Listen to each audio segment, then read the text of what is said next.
السلام علیکم ورحمۃ اللہ تعالی وبرکاتہ۔ محترم ناظرین و سامعین، انشاءاللہ العظیم آج ہم ایک ایسے تابعی بزرگ کا ذکر کریں گے جس کو دنیا حضرت سیدنا خواجہ حسن بصری رحمۃ اللہ تعالی علیہ کے نام سے جانتی ہے۔ حضرت سیدنا خواجہ حسن بصری رحمۃ اللہ تعالی علیہ سے کسی نے سوال کیا تھا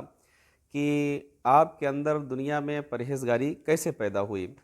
تو حضرت خواجہ حسن بصری رحمۃ اللہ تعالی علیہ کا کتنا پیارا جواب ہے۔ آپ فرماتے ہیں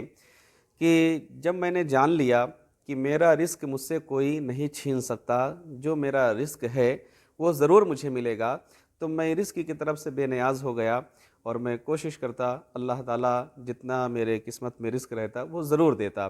میں ایک بات ابتدائی دور میں اور آپ کو بتا دوں کہ حضرت خواجہ حسن بصری رحمۃ اللہ تعالی علیہ جب آپ کا نام صوفیت میں یا اتنے بڑے بزرگ میں نہیں پڑا تھا، اس سے پہلے آپ جوہری تھے، یعنی ہیرے جواہرات کی تجارت کیا کرتے تھے۔ تو کیا بیسٹ آپ نے فرمایا کہ جب مجھے پتہ چل گیا کہ میرا رزاق تو میرا اللہ ہے، وہ ضرور اپنے بندوں کو رزق دیتا ہے، تو رزق کی طرف سے میں بے رغبت ہو گیا، بے نیاز ہو گیا، اس لیے میں اللہ پہ توکل کرنے لگا۔ دوسری چیز یہ کہ میں نے جب یہ جان لیا کہ میرے حصے کی جو عبادت ہے، یعنی جو اعمال ہیں وہ مجھے ہی کرنا، تو ایسی صورتحال میں نے کوشش کیا اور میں عبادت کی طرف اور مجاہدات کی طرف، ریاضت کی طرف مشغول ہو گیا۔ تیسری چیز یہ کہ جب میں نے جان لیا کہ موت تو برحق ہے، موت آنی ہے، اسے کوئی نہیں روک سکتا، کوئی نہیں ٹال سکتا، کیونکہ اللہ نے قرآن میں فرمایا اذا جاء اجلہم لا یستاخرون ساعۃ ولا یستقدمون، کہ جب زندگی کا وقت مکمل ہو جاتا ہے تو ایک لمحہ ادھر سے ادھر نہیں ہو سکتا ہے۔ لہٰذا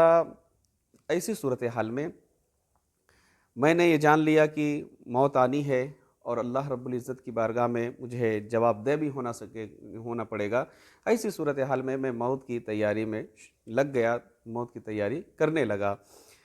چوتھی چیز یہ کہ میں نے یہ جانا کہ جو بھی ہو رہا ہے اللہ رب العزت ساری چیزوں کو دیکھ رہا ہے اور پورے نامہ اعمال یہ لکھے جا رہے ہیں، اور وہ اس کی شان علیم خبیر ہے، ساری چیزوں کی خبر اس کے پاس ہے، تمام علوم اس کے پاس ہیں۔ ایسی صورتحال میں نے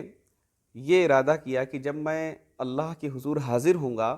تو گناہوں کے ساتھ نہیں بلکہ نیکیوں کے ساتھ، تو تب میں نیکیوں کی طرف رغبت کرنے لگا۔ تو یہ چار چیزیں ایسی ہیں، یعنی کہ جو میں نے ابھی ذکر کیا کہ آپ نے رزق کے بارے میں جانا اور علیم الخبیر کے بارے میں آپ نے جانا، اور ساتھ ہی ساتھ موت کے بارے میں جانا اور عمل کے بارے میں جانا، تو ان تمام چیزوں کی بنیاد پر حضرت خواجہ حسن بصری رحمۃ اللہ تعالی علیہ کے دل میں خوف خدا پیدا ہوا، اور آپ ایک بہت بڑے پرہیزگار اور متقی صوفی بزرگ ہیں۔ تو آج کیا ہو گیا ہے کہ ہم لوگوں کو معلوم ہے کہ اللہ نے قرآن میں جو وعدہ کیا ہے وَمَا مِن دَابَّةٍ فِي الْأَرْضِ إِلَّا عَلَى اللَّهِ رِزْقُهَا، یعنی کوئی بھی زمین پر چلنے والا ایسا نہیں ہے جس کے رزق کا انتظام اللہ نہ کرے، باوجود اس کے کہ ہم لوگ دنیا کی حرص و حوث میں اتنے لالچ میں پڑے ہوئے ہیں کہ ہمیں احساس بھی نہیں ہوتا ہے۔ کبھی کبھی لوگ مایوس ہو جاتے ہیں، جبکہ اللہ نے قرآن میں خود فرمایا ہے لا تقنطوا من رحمت اللہ، اللہ کی رحمت سے نا امید نہیں ہونا چاہیے۔ جب ہمیں معلوم ہے کہ ہم جو بھی کرتے ہیں یہ کرامن کاتبین، یہ فرشتے ہیں، یہ تحریر کر رہے ہیں اور بارگاہ یزدی میں یہ سارے معاملات پیش کیے جاتے ہیں، تو ہمیں اپنے آپ کو گناہوں سے بچانا چاہیے۔ یہ بھی رب کا اٹل فیصلہ ہے کہ موت تو آنی ہے۔ قرآن نے کہا ہے کل نفس ذائقۃ الموت، قرآن نے یہ بھی کہا ہے کل من علیہ فان ویبقی وجہ ربک ذو الجلال والاکرام۔ تو ایسی صورتحال میں سب کچھ معلوم ہونے کے باوجود بھی آج ہم دنیا میں اتنے مگن ہیں، اتنے مست ہیں کہ تقوی و پرہیزگاری ہمارے اندر نہیں پیدا ہو رہی ہے۔ اکثر کیا ہوتا ہے کہ لوگ ریاکاری، دکھاوا کے لیے سارے کام کرتے ہیں، ایسے نہیں کرنا چاہیے۔ اللہ کریم ہم سب کو تابعی بزرگ حضرت خواجہ حسن بصری رحمۃ اللہ تعالی علیہ کی حیات طیبہ کو اپنے سامنے رکھ کے نیک کام کرنے کی توفیق رفیق بخشے۔ السلام علیکم ورحمۃ اللہ وبرکاتہ۔